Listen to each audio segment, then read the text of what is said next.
Want to keep this informal and definitely want to kind of go off any questions that you might have about it, but maybe we can just start with some introductions, and if you wouldn't mind just sharing your name, if you have any experience with compost, and what made you interested in joining the workshop today. So we will start here. My name is Adrian. I've contributed to composts before, but not done as much management understanding of it. But I think it's really cool, and in a city like Philly where we don't have compost to get picked up, we don't have recycling that always does, a way to feel like the waste I produce can do something nice. Thank you. Hi, my name's Julie. I similarly have contributed to a community compost bin before and done turning compost stuff on garden work days and things like that. But again, I haven't fully managed my own compost pile or something like that. And so I'm just looking to learn a little bit more about what goes into fully managing a whole compost pile and having a place where similarly the waste that I produce can give back to the environment. Thank you. I'm Sarah. I have a little backyard compost tumbler Okay, thing that I've gone through a couple rounds with, but I just throw things in there and don't really think too much about it. Yeah. So I feel like it'd probably be good for me to learn actually more of the ratios and and that sort of stuff. Yeah. Have you dumped it out and used it, or what's your process? I did one time. Okay. I dumped it out, and then for a while I got overwhelmed when I did one of the compost pickup services. Okay. Because I was I don't know what's going on in there, and then I was all right, let's tackle this again. Yeah. So. Gotcha. Cool. And my name is Amber Jones, and I'm new to gardening. So this is my second year doing it. This year I think I did pretty good. But anything that I can learn about composting and helping my stuff grow, I'm here for it. Thank you for coming. And I'm Korin. Gloria said my name. Did I introduce myself? I'm Korin. I have a garden plot here. I'm on the compost team with another person named Jeff. We manage the compost team together, and we just opened up we just relaunched a community composting program here where we're accepting food scraps from community members that are not part of the garden. So we had that program running before, but we took a little bit of a break, and now we're starting it up again. So at the end of, I'll talk through some compost stuff here, but then afterwards we can go over to the compost, and I'll show you how that whole system works. And if you want to get your hands dirty, we can do some composting stuff if you want, but I won't make you. Why compost? So I have always been really fascinated by compost because it's kind of wild that you can just put things together and it turns into soil. It's kind of a miracle in my mind. And really, it's a pretty simple process once you get the right ratio of different ingredients right. You can compost all sorts of stuff. So it's really helpful for reducing our household food waste, and food scraps are typically some of our most heaviest food waste products. It can take up 30 to 50% of our trash. It's also the stinkiest, so by composting instead, you're getting rid of that smell in your kitchen trash can. And it also, that diverts waste from the landfill, or in Philly, we send our trash to an incinerator in Chester. So everything that you're putting out curbside is ending up in Chester and getting burned, and is creating really bad air quality in Chester. So that's a terrible situation that we have and that we are living under. And so at least by reducing the amount of waste and by diverting some of that waste to a compost bin is a really good way to reduce how much is going to another community and polluting them. So basically, and then the last reason why to compost is it also helps create really healthy soil, which we can use here in the garden to help grow plants, or you can use it to help street treat if you want to use some compost around the street trees that will help them grow and get nourishment. So there's all sorts of ways to use compost in the city, even though it feels like there's no greenery around sometimes. Basically, the act of composting is just combining different organic materials, letting them decompose and create soil that can be used for helping plants get the nutrition that they need. And there's really I'll say 5 components to compost. So it's kind of what's on this sheet here, which I did not make. This is from the North Carolina State Extension. But there's basically 5 ingredients to compost. What you probably hear the most are I'm sorry, Gloria. Are the browns and greens. This is what we typically will bring to the compost bin here. Greens are all of the food scraps that you see here. Any leftover kitchen scraps. I'll just point out here: eggplant, tomatoes, peppers, lemon, eggshells, banana peels. All of that is in the greens category. We call it greens because it's heavy in nitrogen, and nitrogen is what a lot of plants need to grow and get nourishment. So the greens from your food scraps are what will be nutritious for the plant that you grow within the compost.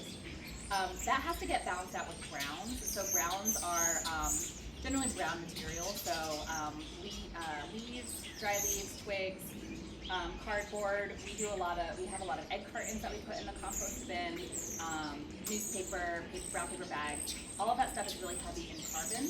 And to have a healthy compost pile, you need a good combination of greens and browns. Typically a 2-to-1 ratio, 2 times the amount of browns to greens. And what a lot of community gardens are challenged with is getting enough browns. It's always really hard because you do need a lot of browns to have a healthy pile. So we typically get a lot of leaves from the athletic rec in the fall, a lot of paper bags and newspapers, but it's always kind of a challenge to make sure you're getting enough browns.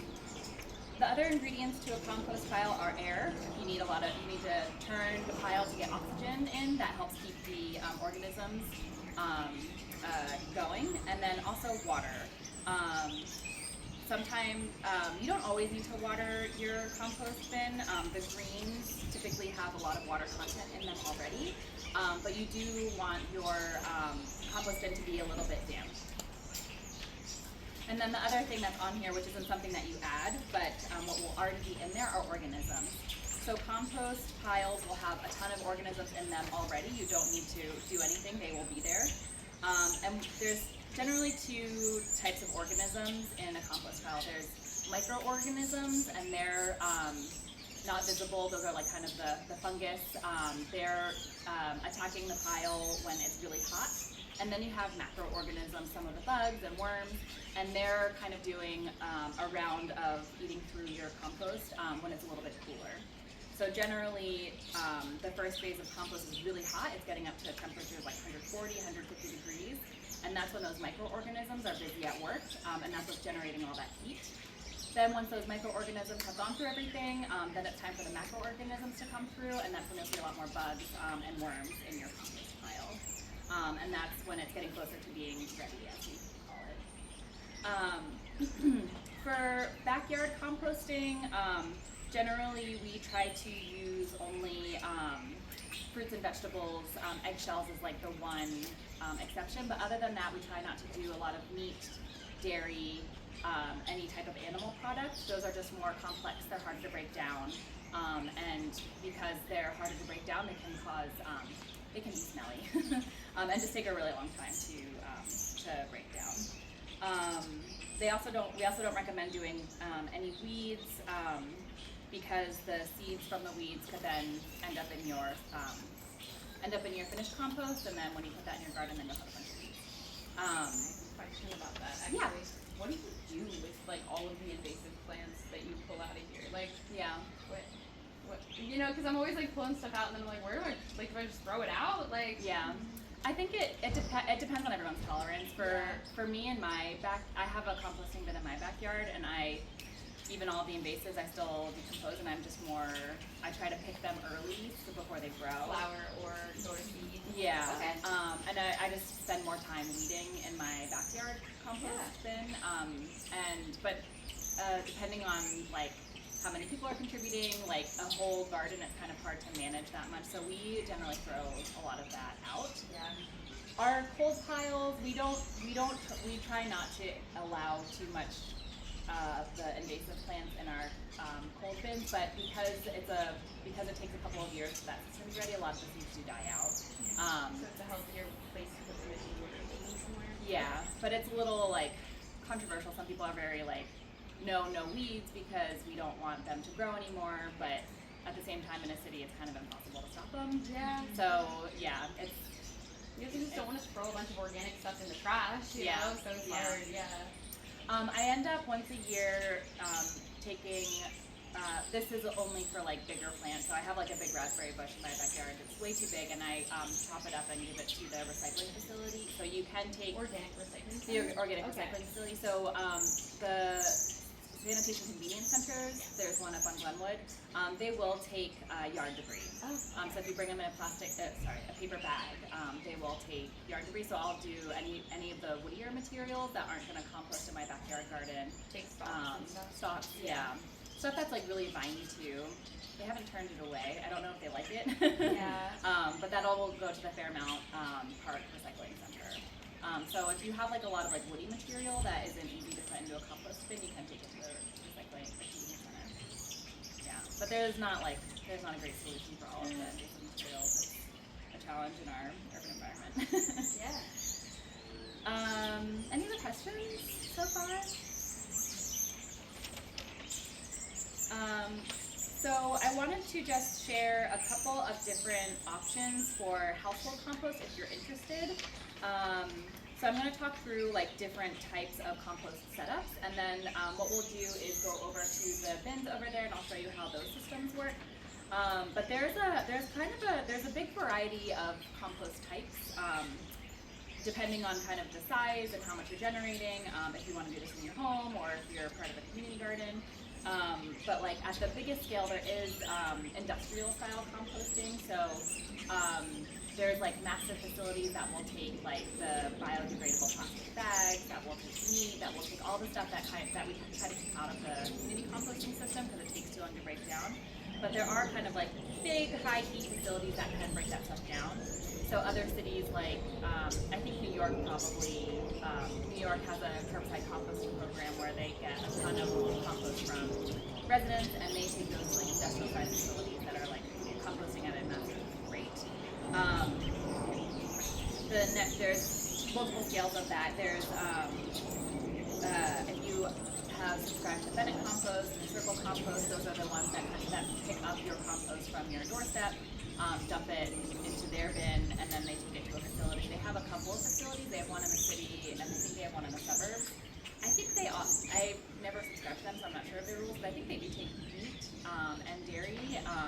So they're a little bit more flexible, but they have a much bigger facility.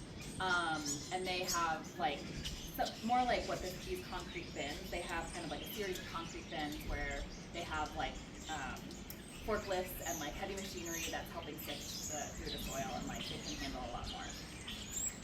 We're a much smaller scale with our 3-bin system. This system is really designed to handle maybe 20 people or so residential household compost. Maybe more, but we're kind of experimenting around 20 and seeing how that does. But this 3-bin composting system is intended to be just like shovels, handheld tools to maintain, but can handle maybe like 20 or so people. So that's this 3-bin system here. And then these like more open kinds, the wooden pallet bin or the wire mesh bin, I've seen those used more for like more like leaf piles. These open systems can attract a lot of rodents, so better just for brown. So if you like have a huge backyard and have a lot of leaf waste or something, this is typically what I've seen those used for. I wouldn't recommend the garbage can bin, so I'm not even going to talk about that one. There's also these kind of enclosed bins that probably would work more in like a suburban environment where you have a lot of lawn, but basically you dig. We used to have one of these where I grew up. We would like kind of dig this into the ground a little bit, and so it's just open on the bottom, and you just put greens in the top. You don't even need to balance this one with browns. It's kind of a mystery how it works to me, because we would fill this up, like my family eats a lot of vegetables, and we would fill this up and it would just go down, and I don't understand how. It would like seem to just like liquefy. But we never even emptied that thing. But this is kind of like intended to sit on top of an area, sit on top of a grassy area. You might empty out from the bottom if it is getting full, but this is like a pretty small like system that you don't really need to maintain very much. You don't really turn that one either. It just kinda let it. It just, yeah. It's a little stinkier because it's not getting turned and it's doing more of the anaerobic digestion. But yeah, just kind of like melts into the nutrients just like go into the soil and spread out. Yeah. That's cool. Yeah, it's really weird. I still don't really understand how that one works. It's not as helpful if you're like looking to get compost from your Yes. bin, because then Yeah. you don't really get it. Yeah. And I think you could pull it out from the bottom. Like the bottom of it will be like probably more finished soil, but yeah, it's not really intended for. I wouldn't really recommend it for like being able to have compost for your garden. The tumblers, I think Sarah, you mentioned you have a tumbler. I have one too in my backyard, so it's kind of a this. I would recommend if you're interested in backyard composting. The tumbler is a good situation, especially one that's up like this, because then rodents can't get in, so it's good for pest control. And it's a completely closed system, and then it's a tumbler, so you can turn it, and that helps aerate it. So it makes it a pretty easy system to maintain. So what I do in my backyard is I have a small tumbler. It gets filled pretty quickly. I also I do greens and browns in mine. I do that 2-to-1 ratio. And I turn it, and then once it's full, I put it into a bin that's maybe like half the size of one of these bins here, and then I let it sit for the rest of the year. And then once a year, I pull it all out and sift it and use that in my garden. So I have kind of like a multiple. It's like way too big for my backyard to have all of these things going on, but yeah, I have like a place for it to sit and cure for a while before I put it into my garden. So I don't know if you have the space for that. Yeah, I could probably figure it out because mine's just a single chamber that I got off of Basic Marketplace. Yeah. I'm just like, all right, this is what we're doing. Yeah. And it fills up pretty quickly. It fills up quickly, yeah. And then do you have space to like dump it somewhere? No, but I could have put a bin out there probably. Yeah. If my mom helped me like build one that's like really shabby and falling apart, but like if you're even able just with like concrete blocks just to have a little area for it to sit, it would probably need to sit for a while to fully decompose. Because if you're actively adding to it, then you're mixing in new material that's like generating more heat and wouldn't really be ready to then just put right on plants. So you do need to let it sit to finish, separate from that. Is your space that you put it like in secondarily, is that enclosed at all, or is it just kind of like an open bin? It's an open bin, yeah. I haven't noticed any pests. So I think having it in that tumbler helps it go through that first phase where it's really stinky and attractive to rodents. So that part's enclosed, and then once I dump it, you can still see some food pieces in it, but it's like pretty broken down at that point, so it's less interesting for the raccoons. My dog's still really interested in it. She keeps trying to jump in it, but I haven't noticed any raccoons trying to get in there. So I like having that combination of like the tumbler for the first phase and then the bin for the second phase. And then, this isn't on here, but there's also worm composting. Have you heard of vermicomposting? This is called a worm hotel. And I'm actually giving this away if anybody would like one, because now that I have backyard composting, I don't use this anymore. But this is like a multi-level home for worms. There's a specific type of worm that you should use for these. They're called red wigglers. They're from Europe. They're just very effective composters. I wouldn't recommend earthworms. They don't thrive in this type of environment. But the red wigglers are really good. But because they can't live in a freezing environment, so you would have to leave your worm bin inside. It's not meant for outdoors. So how this works, you would put so there's multiple layers that look like this, and what you would do is put shreds of newspaper on the bottom, and then and then a layer of food, and then newspaper on top. And then you would introduce the worms. Actually, you would start with like one. You would start with the bottom one, and then as that started to get full, then you would add another layer on top, and do the same thing: newspaper, food, newspaper on top, and the worms will crawl up to the next level. So once you have like your third level, if you went back to your first level, all of the worms should be at the top here, and then you have really rich soil in this layer that you would then be able to just cover it onto your garden.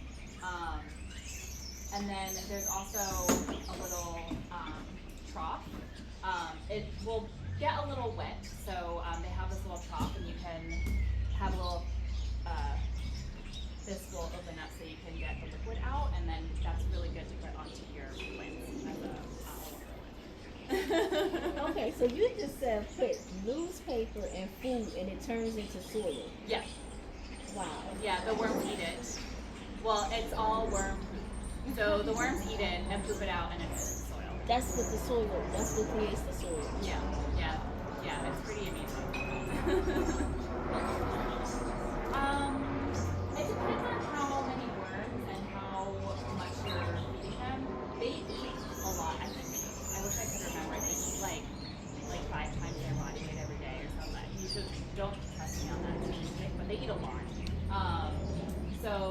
And they reproduce a ton. So when I had the system for a couple of years, but I ended up getting overwhelmed with worms because they were reproducing a ton, and I'm like, I need to get them away or something. But Gloria pointed out that they're good for, you can give them to fishing people because they're great bait. Well, And yeah, because I was going to say, because Yeah. I go crabbing and Yeah. fishing, but I don't want to touch them. But I said, hey, here you Yeah. go, honey, you take care of it. Yeah. But yeah, that's interesting. Yeah. That's really interesting. Yeah. Oh, wow. If you are interested in doing vermicompost, I think it's very fun. I think. I really like chatting with worms. But it's also, it can be a little tough to manage because it's only worms. Like in a composting system like this, you're having a lot of different organisms. If it's just worms, they don't like too much citrus, they don't like a lot of coffee, they don't like cantaloupe. So there's like specific things that the worms won't do as well with. So I think it can be really good for like a home system, but they won't be able to take everything, and you have to do a little bit of research to figure out like what would work well with them. Okay. And you have to. I don't have the worms, so you have to order the worms. Okay.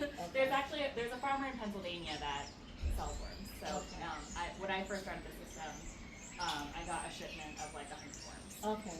And it was like $20 or something. Okay. Yeah. So if anybody's interested, I'm giving this away. Okay. Is there a way that you could like accidentally starve the worms if you don't give them enough? Probably. Yeah. Yeah. Yeah. But that's not really a problem that you ran into when your problem was like there were just too many worms. There are too many worms. Yeah. Yeah. And then I ended up giving some worms to friends. Yeah. I never noticed an issue with them, like being too hungry. I think I stopped it pretty well.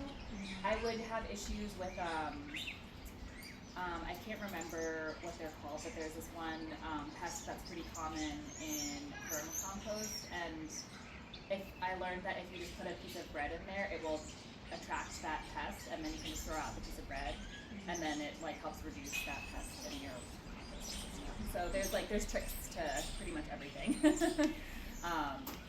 Yeah. I wish I could remember what that little bug is called. They're really cute, but they start to take over.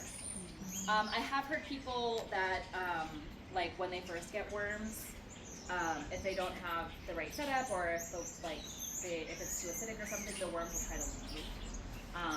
So I've heard that issue. That didn't happen. I didn't notice that in my situation, but they will there have been like mass exodus of worms. So that is something that you'll just have to be aware of and try to avoid. Yeah. So I think citrus and like coffee grounds is not good for them. Or they don't our know. system though. feel like I'm mostly composting lemon peels and coffee grounds. Yeah.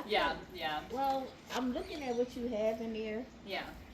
but a lot of that stuff I use to make a homemade gravy or a stew with. Oh yeah. So like once like my green peppers, my tomatoes, my red peppers, Yeah. anything like that can be blended in the blender, Mhm. and you add a little bit of oil, and then you can make a stew with it. Oh, So yeah. I really don't throw You out have a lot. that That's great. Yeah. right that Yeah. stuff, but it's nice to know that if it's a chance where I don't cook it, because I do get a lot of produce like that, Yeah. and sometimes it can be a little overwhelming. But Yeah. I just constantly am making different gravies or stews with it, Yeah. so I'll just blend it and use it as a, Yeah. you know, as, so I'm Yeah. looking and I'm like, oh, so that's another way Yeah. of making the compost that I can, Yeah, that's great. interesting. Mm, Yeah, and I was gonna mention too, like if like a home composting system or a worm bin, if that all feels like overwhelming, there are the commercial composters, Bennett and Circle, that you can pay to pick up your compost. And then also, if you have an incinerator or like a food disposal in your home, the water department actually does encourage people to put their food waste within reason down the incinerator. Right. The wastewater treatment plants are designed to capture the methane that's produced from the breaking down of all those organisms. So there was a campaign for a while, this was probably like 10 years ago, to have all homes install incinerators and really encourage people to put their food waste in down the drain. And then that will help power the wastewater treatment plant. So extract the methane and power the wastewater treatment plant. Okay. Yeah. And there's, I don't know if the city had ever looked into this, but I know in New York City they were trying to do that and power the neighboring homes too with all of the methane that was produced. So let me ask you a question. Yeah. Do you find that when you do the composting and create your own soil that it works better with your whatever you may be growing than buying the store-bought soil? Yeah, I mean, I haven't bought store-bought soil in ever, I think. Wow. I bought like potting soil. Okay. Just because you shouldn't only use compost in your garden. You should do a mix of like potting soil and compost. Compost is what will have all the nutrients, but then the potting soil has the structure, and the roots need something to hold on to, so they need the actual like minerals and rocks that are in soil. Right. So I think I don't actually, to be honest, I don't know what I do. Yeah. I just know that on the side of my house, it's like this, roughly about the size of this wood right here.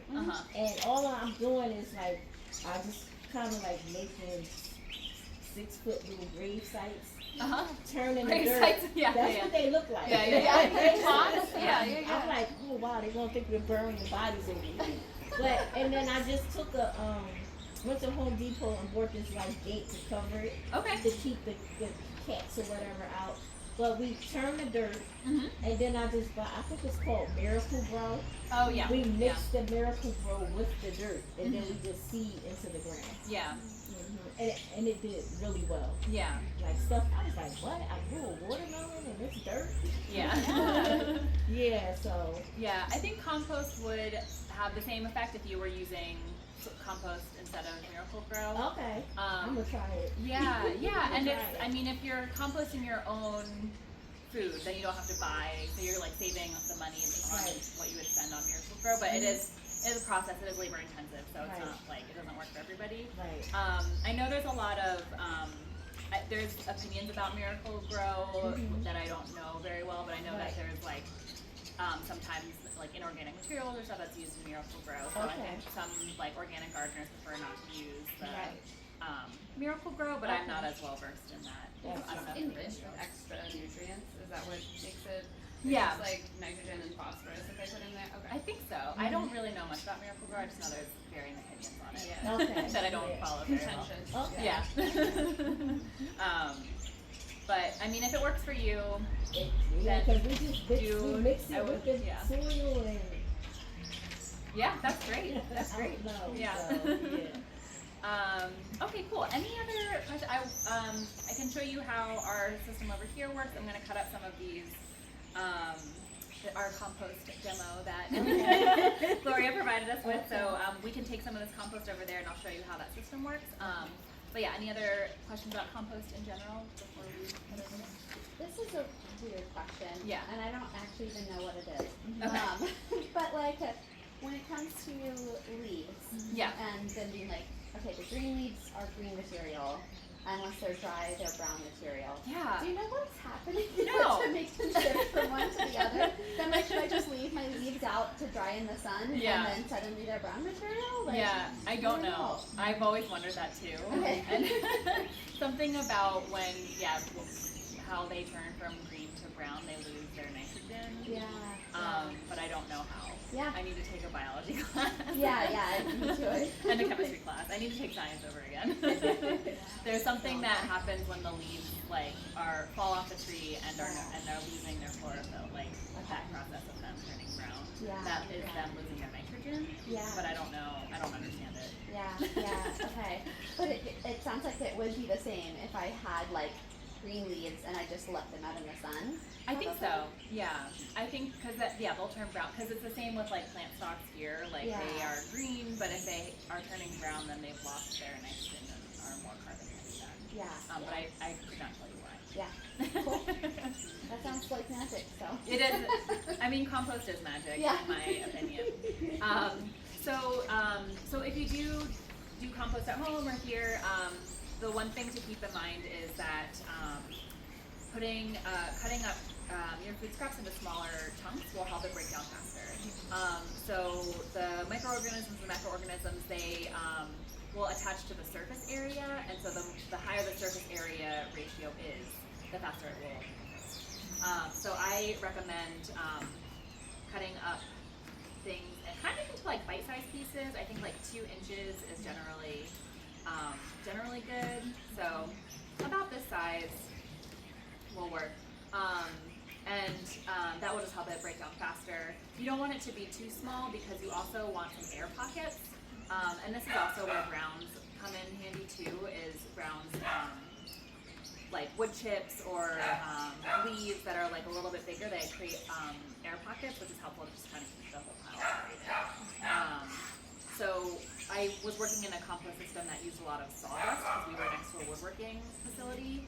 And that's like great to have as brown, but it was too fine that it was making our compost pile like really heavy and really tight.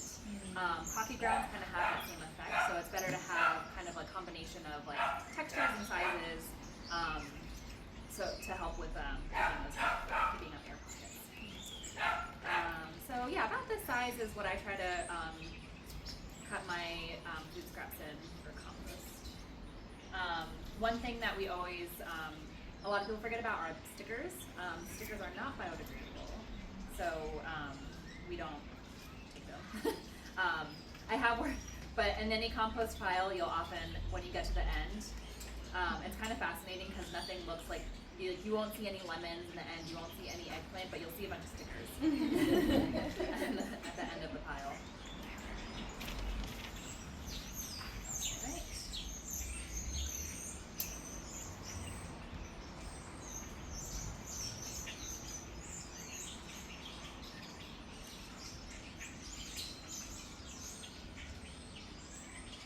So would you take this like just like this and blend it up, or Yeah, what? so like not everything that I wouldn't put the lemon in there. Okay. But like say I had the green pepper, like the cherry tomatoes or any type of tomato. You can blend any type of tomato and add it to the green pepper. I would use onion, garlic if I wanted to. And that's how, and then just a little bit of you can do olive oil, you can do vegetable oil. But you'd be amazed that once you put that in there and it cooks down, it turns it into a really good gravy. As long as So it's I not used moldy. to, You know what I mean? Like it can, if it's mushy, like it's whatever. still good. Yeah. And so what I do, like I haven't bought a can of spaghetti sauce in forever. Yeah. I make my own pasta sauce. Oh, that's I cool. wait till I like my tomatoes firm when I'm doing a salad or a sandwich. But once they get soft, I immediately just clean them off and just blend them. Yeah. And I use like what's these banana different type of peppers. I like spicy if I want it, depending on what I'm making, whether it's a soup, whether it's a stew, whether it's greens, but that's what I use to season my food. That's awesome. delicious. Yeah. Yeah, I've done that with like stock, but I haven't made like a stew. I like that idea. Right. Well, my fiance, he's African, so Uh-huh. they believe in, they don't throw away nothing. Yeah. So like, I was like, I just remember watching him. He just blended up some stuff. Uh huh. I'm like, what are you doing? He was like, I'm making the sauce for the gravy for my stew. So we had like sauteed shrimp, and he got the shrimp, and then he took the green pepper, Uh huh. the red pepper, the yellow pepper, onions, garlic, and blended it into a sauce. Okay.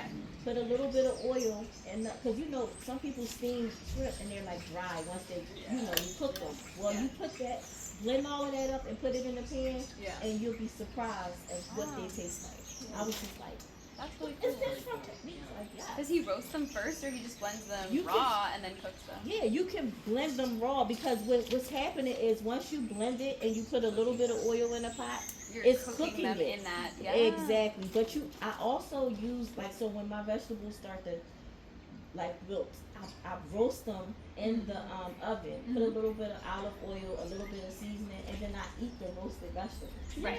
Yeah. That way, like, and I'll just add them to a regular salad. And Right. Just put it over top of it. Yeah. I feel like adding those to compost molds and stuff. Like once it's actually Yeah. bad, Yeah. once you like absolutely. Or Right. the parts that you roast can't that. eat, like Right. the stems. Right, Yeah. but when they get to that level, then I would probably. But most of the time, I don't let them get there. Of course. Yeah, Yeah. no. Yeah.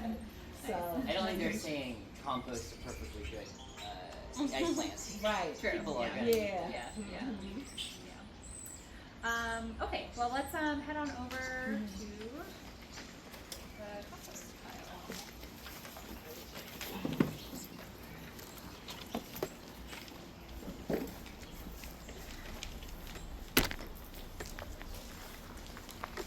These are our compost bins. So we have two piles or two systems going. We have a cold pile and a hot pile. So all of our food scraps, all of our kitchen scraps are in the hot pile. This is really for garden, when we're like pruning and taking stuff out of our garden, that goes in the cold pile. So this is just a very passive system. We just let it sit. We'll turn it maybe once a year, but we just kind of let stuff accumulate and just let it degrade very slowly over time. I'm actually going to put this piece in the cold bin because this is more of like a garden leftover than a food scrap, and also because I don't feel like cutting this up right now. So, Decently woody. it's pretty wooden, yeah. Yeah. But all this is going to go into our food scraps. So normally what we would do is for this system we keep track of how much food we're diverting from the city's waste stream. So we have a scale.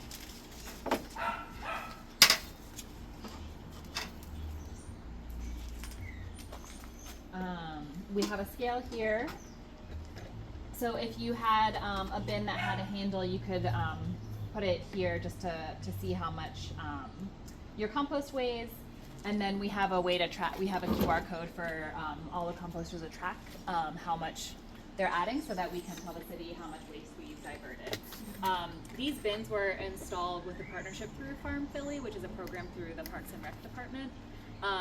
And all of the gardens that are participating in that program are all weighing and reporting their compost to the city.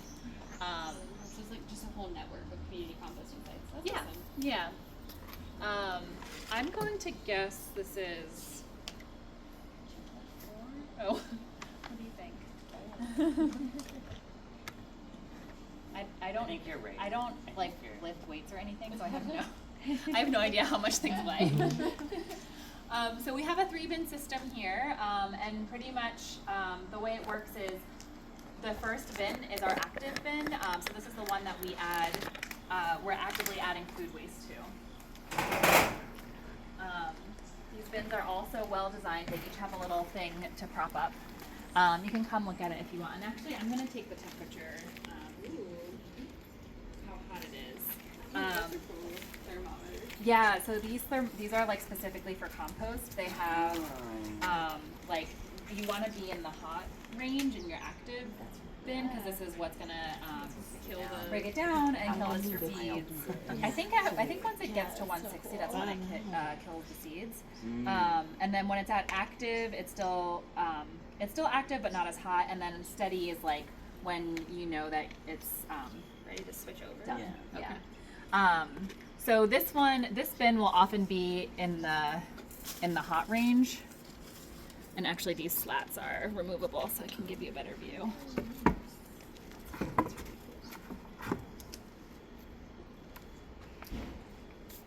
When do these bins go in? Before my time. Okay. Yeah. I'm not sure if Sarah Gloria knows when they went in. Maybe like 18 yeah, something like that. Yeah. 17 or 18. Very Mm-hmm. good shape. Yeah, they're in really good shape. It's definitely hot. Is it in hot? Looks hot. Nice. Yeah, 140. That's good. I'll open up this guy too. So once they, so the way we do this is like we'll only add new material to this that will be hot, decompose, and then once this bin is empty, we'll move this to here, and then you would just keep adding to that. This bin is still actively working, but it's starting to cool down. And because we're not actively adding anything, it's kind of moving along in the process. This bin is usually like kind of more in that active range, and we know when this bin is like done its work once we've turned it, and we come back the next day and it's at, I think it's like if it's at 100 degrees, then that means that it's done, or lower. If it's higher, that means it's still working. And so what we typically do to keep these systems up is we turn both bin 1 and bin 2 at least once a week to help keep it aerated. The organisms, if it's not getting enough air, it'll start getting stinky because it goes through anaerobic digestion. And that's what creates that like ammonia-like smell when they're not getting oxygen. So the microorganisms thrive on having a good amount of oxygen, so we have to turn it to keep those little bugs happy. This system doesn't need as much turning because they're not as active, but it still helps to keep it a little aerated. So this was at, I feel like it's still going up. Yeah. Yeah, I think it might be at 160. I was here yesterday and we just turned this one yesterday, so I think the microorganisms are happy. Do you turn it with like a pitchfork or? Yeah, so we have all the tools here, and actually if you're going to be part of the program, part of the volunteer requirements are to help us turn. So what we do is turning involves taking all of the slats out, basically pulling everything out and then just putting it right back in. Oh, okay. So we do that once a week for both of these bins. This bin is done. We've been, okay, I think it stopped. It's at 158, which is pretty high. We'll see how this guy is. So this has worms in it? Actually, it does not have any worms, and Okay. because these are it is too hot, and also because it's off the ground, the worms have a harder time getting in. Yeah. So normally, like my compost bin at home has a gazillion worms in it because it's on the ground, but these ones don't get worms. So it's just going to break down into soil. And Yep. Okay. But there's other organisms in here. I might just see if I can show you without messing up too much. But you'll see, like, if we move this around, you'll like start to see all of the bugs. So you can see, you can see them all moving around. Oh, they're moving. Yeah, a lot of roly-polies are like very, Excellent. yeah. Roly-poly, these white, like larger maggots, these are black soldier fly maggots. They're actually very good for composting, and black soldier flies are not as much of a nuisance as like black house flies. They only live for 3 days, but they reproduce a ton, and they're very effective decomposers. So it's actually supposedly a good sign. I know they're kind of gross, but it's supposedly a good sign if they're in your pile. Then you know it's working. Yeah, yeah. Okay. Yeah, so so we'll have a lot of those black soldier flies. We'll have a lot of roly-polies, but we don't really see too many worms. And you'll also see this like white, like mold-looking thing all over.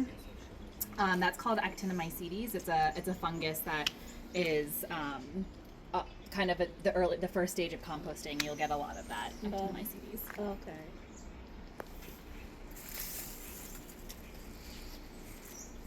Okay, so so what people will do for this system is they'll weigh their compost. Actually, let me put some of these slabs back. And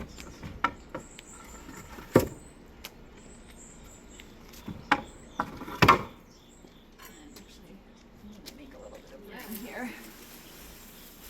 It's actually maintained. We came from like the Temple Community Garden up by like Temple University. Yeah. We both went there, and so we would, volunteer there and use that see how compost hot it bin is. in college. Yeah. Oh yeah, it's Ooh, steamy. yeah. But that one, like, they have a thing for you to weigh it, but like no one really does, and they The don't pure really. hood doesn't even work. Oh, They it don't is manage they don't really manage it's the steam brown coming to out. green ratio that It's well, not so it's good. really buggy, and it's, sometimes it gets a little just like Yeah. One time there was a rat family living in there. yeah, it's just It's tough. I mean, It's dry also. It's like really dry. I think compost They do can their be best. like, when you have all of the right components, like it can be so easy, but it can also be really tough if you don't have the right components, and if you don't have the right like system for you volunteering. can't and, keep like, track of anything. Yeah. It's really hard. You Yeah. Yeah. have people that are really dedicated Yeah. to it. It is labor intensive. And adults that are there for more than like a couple years. That's the turnover is hard. Yeah, that's true. I was a But Temple then it exists. Temple alum. Oh yeah. I think the community garden started like the year I was graduating, so I Oh didn't my really get to gosh. participate. No, it's a great resource. Yeah, for yeah, I was so students. happy that it was there. So you basically just dump this on top, and then to get that 2-to-1 ratio, we try to keep a supply of browns here for the gardeners. We ran really low this year, but this fall when the leaves are falling, we're gonna try to get a lot of browns ready for the gardeners and composters. But so I'm just gonna fill up this tray twice to get that 2-to-1 ratio. And it's 2-to-1 volume, not weight. Yeah, like if whatever container you bring in, just fill it up twice. That's kind of Yeah. easy. And you just want to cover, and that helps also keep like the flies and stuff off of them.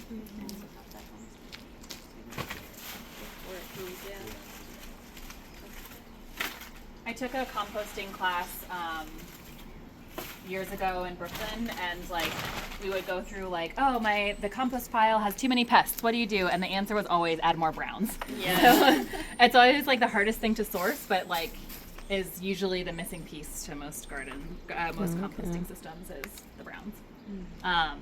But so yeah, anytime you add compost, we just put some browns on top, and then that's it. And then once a week we do the turning, and that's pretty much it. It's really cool. Do you allow like composters to bring their own browns? Yeah. Yeah. So like you can bring Just that with trust your enough greens. with seeds in Yeah. it. Yeah. So like leaves, brown bags, egg cartons, we'll ask people to just like stock them up over there. So I guess my question would be, why don't you recommend? Because the first thing I was thinking when you were talking was like, okay, I can do a garbage can outside my other place where I do my gardening, like in a corner. Yeah. To do the composting. Yeah. Why wouldn't you recommend it? This example on that one, they get really hot. So Okay. they're these ones you're supposed to like drill holes in, and that helps with the air. But it's so compact and doesn't have because it's such a small area. It's like the size of this is kind of ideal because it'll get really hot in the center, but the outsides will stay cool.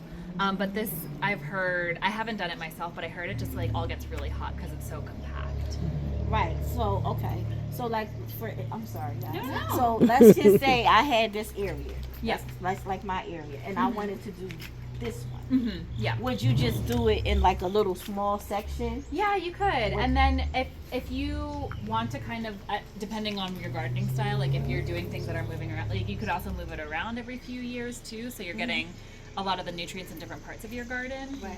So you could do that too. Yeah. Okay. Yeah. Okay. But with that type of system, like if you like put it here, Uh-huh. at the like end of the year, you could open it up and try to get whatever's on the bottom and spread that around your garden. Okay. Yeah. So that's one way. Yeah. That's bad. Yeah, those are cool. Okay. And then okay, so this one is like really low temperature. It's at 80 degrees, which is very low. So this is like way ready. And you can tell looking at like there's no visible food at this point.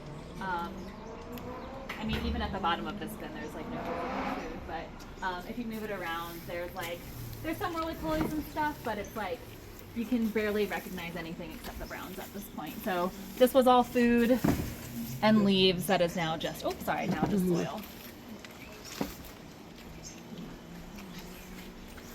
Hi, I'm Korin. Thanks, how you doing? Nice to meet you. We're doing a little compost workshop.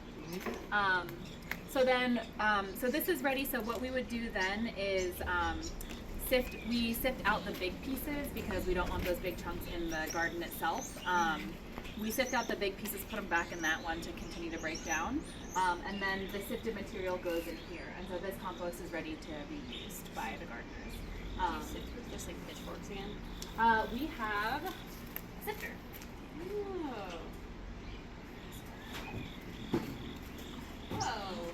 Yeah. Wow. So actually, I don't know what time it is and how much more you want me to talk. But go ahead, if you you're folks doing are good. interested, we can do some sifting. Over the next week or so, we're going to try to move all of this over here so that we can move that to there and start a new pile. So if anybody wants to try sifting, I can set it up. Mm-hmm. Yeah. Try. It's not as like gross as the first bin because there's no food anymore. It's all just brown stuff. I would give it a shot. Okay, cool. I'll bring over wheelbarrow. I'm gonna run to the Oh, yeah. Hey. Hey. What's a sand? Like a composting leaf or Wow, like, what's in there? Yeah. Mm-hmm. because I do need to do that kind of soon. Oh, okay. Oh yeah. For all the information. Yeah, thanks for coming by. Yeah, thank you. Thanks. I think that concludes me talking at least. Okay. Any more questions? I'm allowed to watch you do this, but Okay. I'm gonna try this year. Yeah, so just gonna take off some spots here. Oh, I do have another question. Yeah. So in the wintertime, Yeah. this will still, regardless of what season we're in, this will still do its work throughout the whole year. It will. Okay. It'll still be steaming in the wintertime. Yeah. Okay. Yeah. Okay. It is pretty wild. It's kind of nice to come over in the winter and turn because it's like being in a sauna. Okay.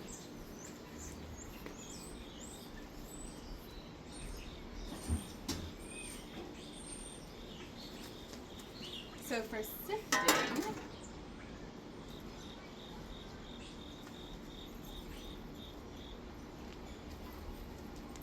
sifting is a really cathartic exercise. Just get some piles in here.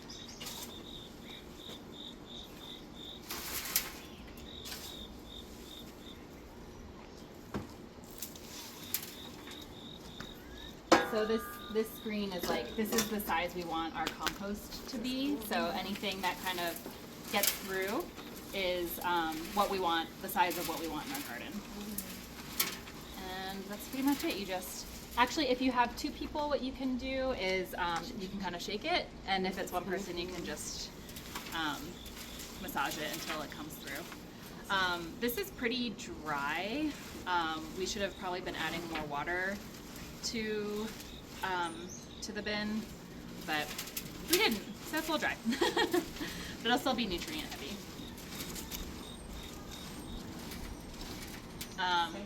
Yeah, and because we get leaves from athletic rec, there can be a lot of Candy wrappers. wrappers, yeah. Usually it's just wrappers, and of course a sticker. Sticker. Looks like there's a nail.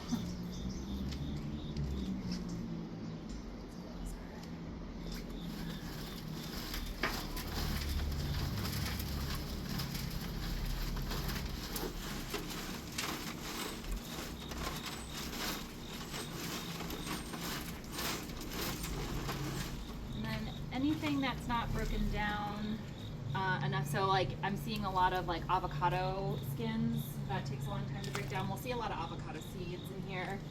This is an avocado seed. They take forever to break down. Corn husks take a long time. And eggshells also, they just kind of get smaller and smaller. They like don't really degrade, but it's a good source of calcium. So Those are mineral. yes. So then whatever is still breaking down, we just dump this back into the first bin. Did that come with the bin when they got installed, or Actually, I'm not sure. it's just always been here? Been here since I've been here. Nice. So I'm not sure where they came from actually.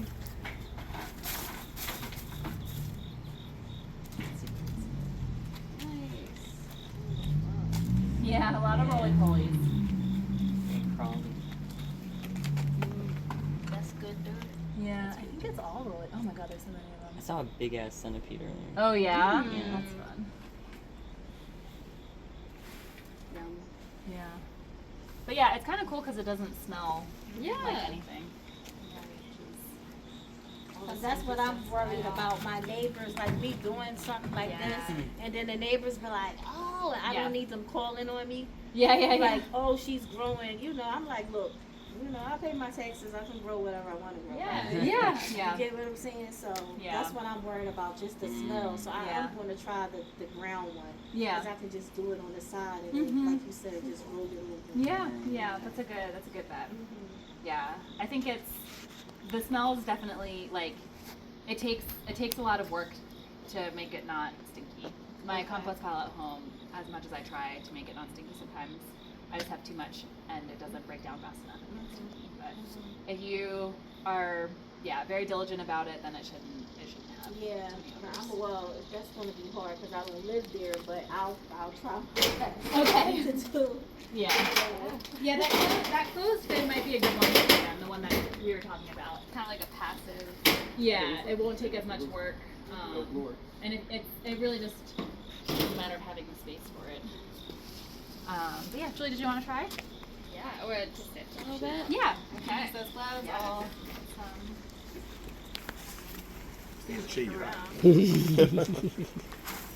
Always like hands in the dirt activity.